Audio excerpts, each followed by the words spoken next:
एक समय की बात है। किसी एक राज्य में हरिशंकर नाम का राजा राज करता था। उस राजा के 3 बेटे थे। उसकी ख्वाहिश थी कि वह उसका सबसे काबिल बेटा उसकी राजगद्दी संभाले, लेकिन वह इस बात लेकर संशय में था कि तीनों में से किसे वह अपना राजपाट सौंपे।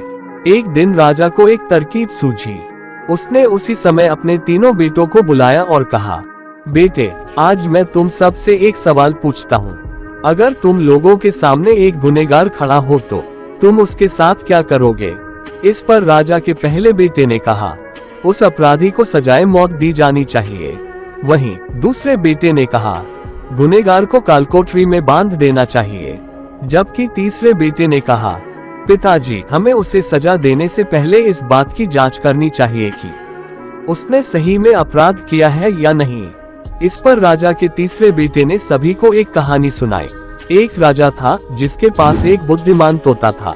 एक बार उस तोता ने महाराज से कहा, मुझे अपने माता और पिताजी के पास जाना है। राजा ने उसकी बात नहीं मानी, लेकिन तोता ने हार नहीं मानी। वह लगातार महाराज से जिद करने लगा कि मुझे माता पिता के पास जाने दें। अंत में राजा ने तोता की बात मान ली और कहा, ठीक है, तुम अपने माता पिता से मिलकर आओ, लेकिन वहां ज्यादा दिन नहीं रुकना। राजा ने तोता को केवल 5 दिन की अनुमति दी और कहा, तुम 5 दिन में अपने परिवार वालों से मिलकर लौट आना। इसके बाद तोता 5 दिन के लिए अपने माता पिता के पास चला गया। छठे दिन जब वह राजा के पास लौट रहा था तो उसने सोचा कि क्यों न वह महाराज के लिए कुछ उपहार ले लिया जाए। फिर वह पर्वत की ओर निकल पड़ा। दरअसल वह महाराज के लिए अमृत फल लेना चाहता था। उसे पहुंचते पहुंचते रात हो गई।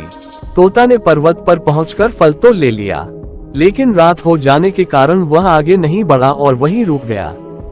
उस रात जब तोता सो रहा था तभी एक सांप वहां आया और उसने राजा के लिए गए अमृत फल को खाने लगा। सांप ने फल को खाया, इस कारण उस फल में जहर फैल गया था। हालांकि तोते को इस बात की भनक तक नहीं थी। अगली सुबह जब वह जगा तो फल लेकर महल की ओर चल पड़ा। जब वह महल पहुंचा तो खुशी खुशी सीधे राजा के पास गया और कहा, महाराज, मैं आपके लिए यह अमृत फल लेकर आया हूँ। आप इसे खाएंगे तो सदा के लिए अमर हो जाएंगे। ये सुनकर राजा काफी प्रसन्न हुए। उन्होंने तुरंत उस अमृत फल को खाने के लिए मांगा। इस पर एक मंत्री ने कहा, जरा रुकिए महाराज, आप इस फल को बिना जांच किए कैसे खा सकते हैं? एक बार यह देख तो लीजिए कि तोता द्वारा लाया गया यह अमृत फल सही है या नहीं। राजा उस मंत्री की बात से सहमत हुआ और कहा कि तुरंत इस फल को एक कुत्ते को खिलाया जाए। राजा का आदेश पाकर सैनिक ने फल का एक टुकड़ा कुत्ते को खिलाया। फल खाते ही कुत्ते की मौत हो गई। ये देख राजा गुस्से से आग बबूला हो गया। उसने क्रोध में आकर तलवार से तोता के सिर को काट दिया, साथ ही फल को फेंकवा दिया। कुछ साल बाद ठीक उसी स्थान पर एक पौधा निकल आया। ये देख राजा को लगा कि यह उसी जहरीले फल का पौधा है। उसने सभी को आदेश दिया कि उस पेड़ का फल कोई नहीं खाएगा। कुछ दिन बाद एक वृद्ध व्यक्ति उस पेड़ के नीचे आराम करने के लिए रुका। उसे भूख भी काफी जोर से लगी थी। उसने उसी पेड़ से फल तोड़ा और खाने लगा। फल खाने के बाद वह बूढ़ा व्यक्ति एकदम से जवान हो गया। राजा ने जब ये देखा तो वह आश्चर्यचकित रह गया। उसे समझ आ गया कि वह फल जहरीला नहीं था। उससे बहुत बड़ी गलती हो गई। उसने बिना सच्चाई जाने तोता को मार दिया।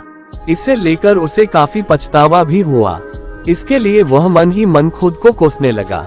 इधर तीसरे राजकुमार की कहानी खत्म होने के बाद राजा हरिशंकर ने उसे ही अपना उत्तराधिकारी नियुक्त किया। इसके बाद राज्य में जश्न मनाया गया। कहानी से सीख, इस कहानी से हमें ये सीख मिलती है कि हमें कभी भी बिना जांच किए किसी को सजा नहीं देनी चाहिए। धन्यवाद।